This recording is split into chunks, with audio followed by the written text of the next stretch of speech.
Praise the lord. సామెతల గ్రంథం 19వ అధ్యాయం 20వ వచనం.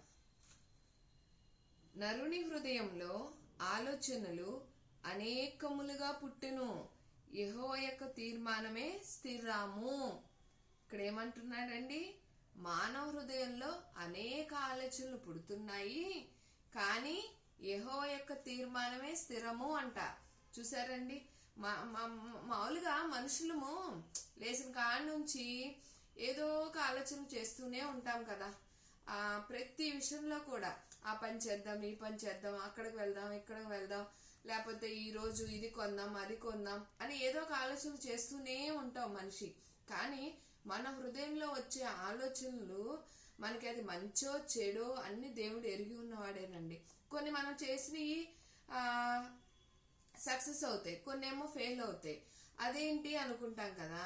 అదే విధంగా మంచి చెడు అన్ని కూడా దేవుడు ఎరిగి ఉన్న దేవుడు కాబట్టే మనకి ఏది మంచో ఏది చెడో కూడా దేవుడు మొత్తం ఎరిగి ఉన్న దేవుడు కాబట్టే నరుల హృదయంలో అనేక ఆలోచనలు పుట్టినా యెహోవా తీర్మానమే స్థిరమని ఎందుకు చెప్తున్నాడంటే, పిల్లల విషయంలో కూడా చూడండి, స్టడీ విషయంలో మరి ముఖ్యంగా ఆ గ్రూప్ తీసుకుందా, ఏ గ్రూప్ తీసుకుందా, లేదంటే అది చదువుతాను ఇది చదువుతాను కంగారు పడిపోతూ ఉంటారు 10th కాడ నుంచి ఇంకా అన్ని కోర్సుల్లో కూడా. కానీ ఒక్కోసారి వాళ్ళు అనుకోంది తీసుకుంటారు. అరే నేను అసలు ఇది అనుకోలేదే భలే అని చెప్పి తర్వాత దానివల్ల చాలా మంచి జరిగినప్పుడు వాళ్ళు అనుకుంటారు, అసలు ఇది నేను తీసుకున్న కోర్స్ అయితే అసలు ఏమైపోయేదో, ఇప్పుడు ఈ సబ్జెక్ట్ ఇలా ద్వారా నాకు ఎంత మంచి జాబ్ వచ్చింది, ఎంత మంచి లైఫ్ ఉంది అనుకుంటా. అప్పుడు అనిపిస్తుందండి, అంటే మన ఆలోచనల కంటే ఆయన ఆలోచనలు చాలా గొప్పవి కాబట్టే ఆ రకంగా దేవుడు ముందే ఎరిగి ఉన్నాడు కాబట్టే కదా వాళ్ళకి ఆ రకంగా నడిపించాడు. మన విషయాల్లో అందరి విషయంలో కూడా అంతేనండి. మంచి చెడు అన్ని దేవుడికి ముందే తెలిసి ఉంది కాబట్టే మన ఆలోచనల కంటే ఆయన ఆలోచనలు ఎంతో స్థిరంగా చేయాలని ఎందుకు అంటున్నాడంటే, అంటే ఆలోచనలు చూడటమే కాదు స్థిరం చేయాలని ఆశపడుతున్నాడు. మనం ఏ విషయంలో కూడా అన్ని విషయాల్లో కూడా కొన్ని విషయాలు అంటే అక్కడికన్నా వెళ్దాం అనుకుంటాం, ఆఖరి నిమిషంలో ఆగిపోతాం. అప్పుడు భలే అనిపిస్తుంది, చాలా డిసప్పాయింట్గా, అబ్బా వెళ్దాం అనుకున్నాను, ఎందుకు ఆగిపోయాను, ఎందుకు వెళ్ళలేదు అని చెప్పి చాలా ఇది అనుకుంటాం కదా. కానీ కొంతసేపు లేకపోతే ఒక రోజు తర్వాత అక్కడ పలానా యాక్సిడెంట్ అను లేదంటే ఏదన్నా జరిగిందని అన్నప్పుడు, అమ్మో అందుకే దేవుడు మనల్ని వెళ్ళలేదేమో, అందుకే ఆపాడేమో అనుకుంటాం. చూసారా, అది మరి దేవుడికి ముందే తెలుసు కాబట్టి మన ఆలోచనలు అక్కడ జరగనీయకుండా ఆపేశాడు. ఆయన ఆలోచన అక్కడ తీర్మానం స్థిరం చేసుకున్నాడు. అందుకే మనం అన్ని విషయాల్లో కూడా రక్షించబడుతున్నాం, కాపాడబడుతున్నాం.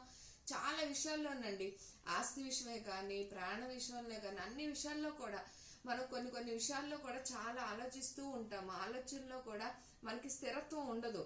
ఇది చేస్తే బాగుండు, అది చేస్తే బాగుండు అనే ఆలోచనలోనే ఉంటాం. కానీ మనం గనక దేవుణ్ణి అడిగినట్లయితే, దేవా మరి నేను ఇలాగా జాబ్ చేయాలనుకుంటున్నా, లేదంటే ఇలా బిజినెస్ చేయాలనుకుంటున్నా, లేదంటే ఏదన్నా పలానా చోటకు వెళ్ళాలి అనుకుంటున్నాను అనే ఆలోచన మనం చేస్తున్నప్పుడు అండి, మనం దేవుని గనక అడిగినట్లయితే మన ఆలోచనలు అవి కరెక్టో కాదో దేవుడికి తెలుసు కాబట్టి అది గనక ఆయనకి మనకు మంచి అనుకుంటే చక్కగా నడిపిస్తాడు. లేదంటే గనక మనం ఆయన అడిగి ఉన్నాం కాబట్టి మరి ముఖ్యంగా మన ఆలోచనలు అవి సరిగ్గా లేనప్పుడు ఆయన ఆలోచన మనం కలగజేసి అన్ని విషయాల్లో కూడా మనకి మంచి ఆలోచన ఇచ్చి ఆయన ఆలోచన విధానంగా మనకి స్థిరం చేసి మరింత ముఖ్యంగా మనకి సహాయం చేయాలని ఆశపడుతున్నాడు. కాబట్టి నరుల హృదయంలో ఆలోచనలు అనేకంగా ఉన్నప్పటికీ కూడా ఆయన ఆలోచనలు తీర్మానం స్థిరం చేయాలని ఆశపడుతున్నాడు. కాబట్టి ప్రతిదీ కూడా మనం ఆయన ఆలోచన విధంగా నడుచుకునే వారముగా, ఆయన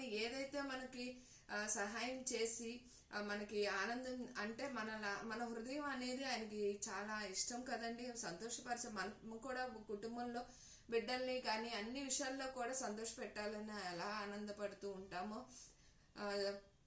దేవుడు కూడా ఆయన ఆలోచన విధంగా మనకు సహాయం చేసి మనల్ని సంతోషంగా ఉంచాలని దేవుడు ఆశపడుతున్నాడు. కాబట్టి ఈ వాక్యం ద్వారా దేవుడు మనల్ని మరింతగా బలపరుస్తున్నందుకు మనం ఇంకా దేవుడిని ఆధారపడి ఆయన దీవులు పొందుకునే వారముగా ఉందుముగాక. ఆమెన్. God bless you.